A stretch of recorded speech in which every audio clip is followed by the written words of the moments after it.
In an effort to become a great teacher, mentor, and instructor, we have to become magicians at understanding the best way for our students to learn.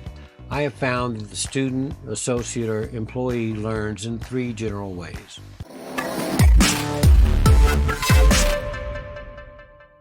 Well, hello, everybody, and welcome back to Stepping Stones to Your Success. This is Garland, and tonight we're going to go into critical management skill number 2, which is the 3 types of learners. Now, I've learned that we have to adapt our teaching style to the student, associates, or employees' needs instead of the other way around.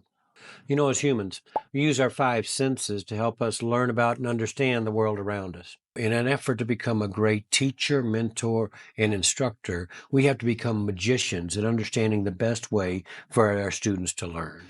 Then we have to match our teaching methodologies to that student's learning methodologies. I have found that the student, associate, or employee learns in 3 general ways.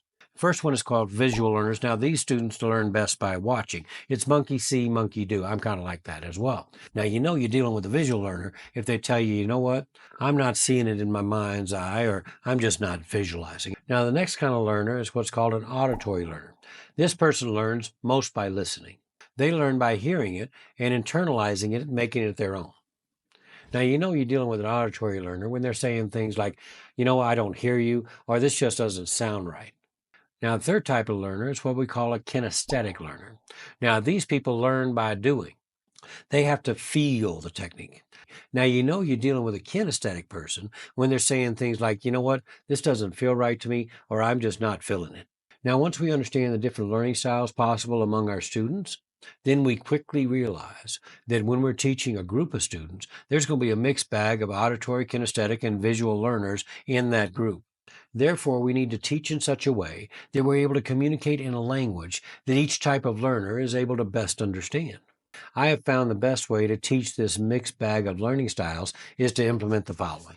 I must first demonstrate the technique that I want modeled and duplicated, and this is for the visual learners. While at the same time, I have to break down and explain the technique while physically demonstrating it for our auditory students.